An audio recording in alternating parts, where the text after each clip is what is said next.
अस्सलाम वालेकुम। कैसे हैं आप लोग? उम्मीद है खैरियत से होंगे, खुशहाल होंगे।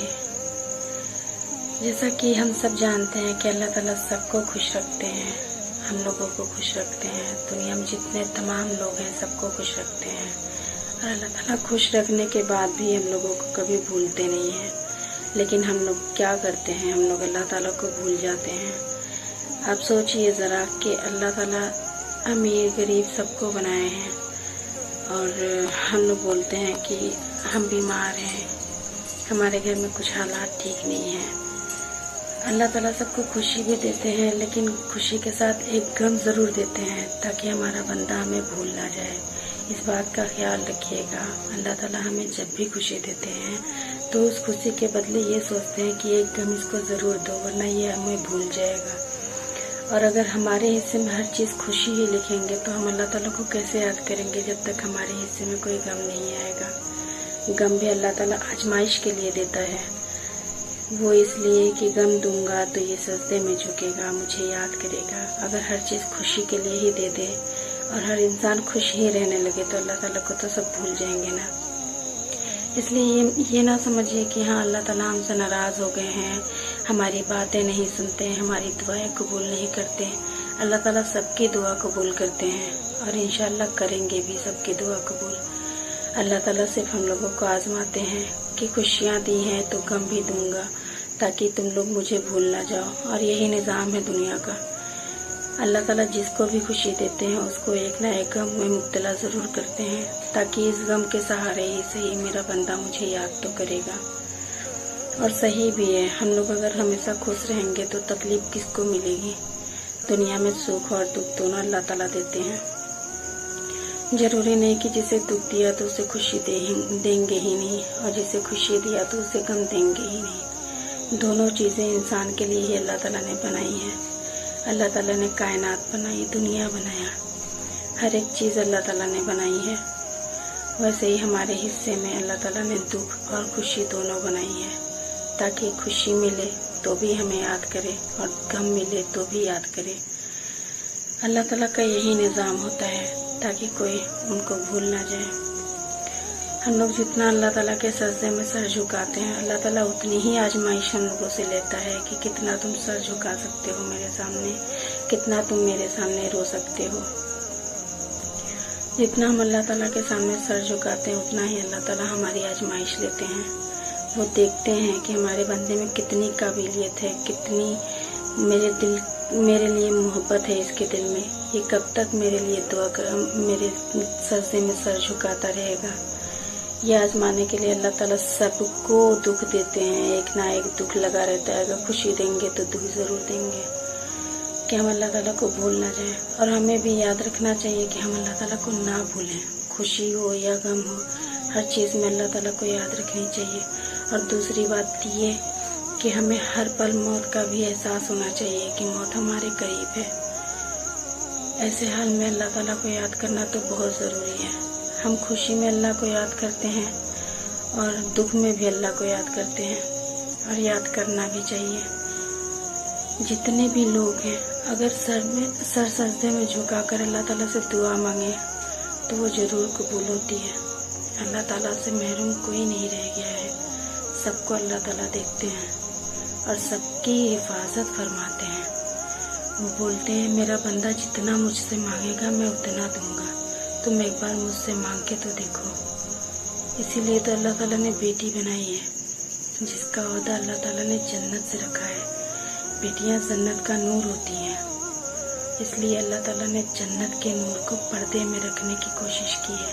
लेकिन आजकल की बेटियां नापर्दा होकर घूमती हैं। मैं हमेशा यही दुआ करती हूँ कि अल्लाह ताला हर बेटियों पर अपनी रहमत बना के रखे, हर बेटियों को अपनी हिफाजत में रखे। दुनिया में ऐसा होने लगे कि हर बेटी को शादी के लिए इंतज़ार नहीं करना पड़े। अल्लाह ताला ऐसा कोई करिश्मा कर दे कि गरीब घरों की बेटियों की डोलियाँ उठ जाएं और गरीब माँ बाप के सर का बोझ हट जाए। दहेज एक बहुत बड़ी समस्या बन गई है जिसकी वजह से हर एक बेटी घर में बैठी है और लोग बेटियों को दहेज की वजह से बोझ समझने लगे हैं। ये हालात अल्लाह ताला ने नहीं बनाया था, ये हालात दुनिया वालों ने बनाया है और दुनिया वालों को ही सुधारना होगा। क्या हर एक मुसलमान ये नहीं सोच सकता है कि हमारे घरों में भी बेटियां हैं?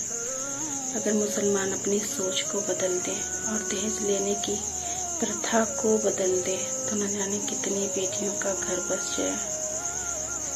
और एक चीज़ और कहना चाहूँगी, जो लोग अपनी बहुओं को दहेज के लिए परेशान करते हैं, अल्लाह ताला उन लोगों को देखता रहता है कि तुम कितना दहेज मांगते हो। दहेज मांगना बहुत बड़ा गुनाह है। कितने लोग ऐसे हैं कि पढ़े लिखे होकर भी बहुओं को नहीं समझते और कितने लोग ऐसे हैं कि पढ़े लिखे होकर भी बहू को समझते हैं। बहुत से ऐसे सास ससुर देखे हैं जो बहू को बेटी बना कर रखते हैं और बहुत से ऐसे सास ससुर देखे हैं जो बहू को दो सबकी ज़िंदगी जीने पे मजबूर करते हैं। और किस लिए? सिर्फ दहेज के लिए। दहेज का नाम सुन सुनकर बेटियों का चेहरा देखकर रोना आता है।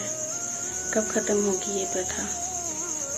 क्या हमारे मुसलमान भाइयों में इतनी भी मोहब्बत नहीं रही कि इस दहेज के प्रथा को ख़त्म कर दिया जाए और हर एक बेटी को बिना दहेज के ब्याह के ले जाया जाए? जिस दिन अगर ऐसा हो गया तो किसी भी घर में बेटी नहीं बैठेगी शादी की उम्मीद में, किसी भी माँ बाप के ऊपर बोझ नहीं बनेंगी बेटियाँ। इस समाज को बदलना है तो दीन के रास्ते पर चलिए और दीन की बातों पर अमल कीजिए। दीन ऐसा जरिया है जो अल्लाह ताला ने फैलाया था, लेकिन दीन पर लोग चलते नहीं हैं ज़्यादा। जिस दिन दीन कायम हो जाएगा, दीन पर लोग चलना शुरू कर देंगे, उस दिन हर एक घर की बेटियों का सिर्फ निकाह होगा, बारात आएगी, अच्छे से रुखसत होगी, ना ही बैंड बाजा होगा और ना ही डांस। जिस दिन ये शादी मुकम्मल हो गई ना, बिना बैंड बाजे के, बिना डांस के, उस दिन समझिए अल्लाह ताला का दीन बहुत ज़्यादा फैल गया। हम दुआ करते हैं, आप लोग भी दुआ करें कि जल्द से जल्द हमारे दीन को आगे बढ़ाएं। अल्लाह ताला भी दुआ करते हैं सबके लिए कि हमारी उम्मत हमारे बारे में सोचे, हमारे दीन के बारे में सोचे। कितने लोगों ने शहीदी दे दी करबला में सिर्फ दीन के लिए। नमाज पढ़ते हुए कितनों ने गर्दनें कटा दी सिर्फ दीन के लिए। हम लोग क्या करते हैं? कुछ भी नहीं कर पा रहे हैं। अरे कम से कम उन लोगों की याद में अपने दीन को तो याद करिए कि हमारे दीन के लिए कितनों ने शहीदी दी है। उन लोगों की शहीदी को ऐसे जाया ना करिए। हम लोगों का भी फर्ज है कि अपने अल्लाह को माने, अपने अल्लाह के सजदे में सर झुकाएं, रोएं। जितने लोग शहीद हुए उन लोगों के लिए दुआएं करें। हमारे परिवार में जितने लोग शहीद हुए हैं, जितने लोग ख़त्म हुए हैं, उन लोगों के लिए दुआएं करें। लेकिन ऐसा आजकल कौन करता है? सब अपने अपने काम में बिजी होते हैं। कोई भी अपने मरे हुए माँ बाप को याद नहीं करता कि हाँ जाकर कब्रिस्तान में कम से कम फातिहा पढ़ दें। इतनी लोगों के पास फुर्सत नहीं है कि कब्रिस्तान में एक बार जाकर अपने माँ बाप के कब्र पे फातिहा पढ़ दें। ये दुनिया बहुत आगे जा चुकी है। यहाँ जिंदा लोगों की भी अहमियत नहीं है तो मुर्दों की क्या अहमियत होगी। अब तो रिवाज हटा जा रहा है कि फातिहा नहीं पढ़ा जाता है, जबकि कब्र में लेटे हुए मुर्दे फातिहा का इंतज़ार करते होते हैं कि हमारे घर से कब फातिहा होगा, कब हम तक पहुँचेगा, कब हमें उस फातिहा का सवाब मिलेगा। आप लोगों से इल्तिजा है, अपने अपने माँ बाप के लिए दुआ करें। जिनके माँ बाप ख़त्म हो चुके हैं उनके लिए फातिहा दुरूद करवाइए। बहुत से ऐसे माँ बाप हैं जो अपने बच्चों के हाथों फातिहा दिलाने के लिए रोते रहते हैं कब्र के अंदर कि हमारे घर से कभी हमारे लिए नेकी आएगी। एक नेकी के इंतज़ार में न जाने कितने शिद्दत से माँ बाप इंतज़ार करते रहते हैं, लेकिन बेटों को कोई भी फ़र्क नहीं पड़ता है। आज से सब लोग मिल के दुआ कीजिए कि हमें अल्लाह ताला की राह में चलना है और अपने जितने भी घर में ख़त्म हुए लोग हैं उन लोगों के लिए दुआएं करनी है। उम्मीद है मेरी वीडियो आप लोगों को पसंद आई होगी। मिलते हैं अगले वीडियो में। अस्सलाम वालेकुम। अपना ख्याल रखिए। अल्लाह हाफिज़।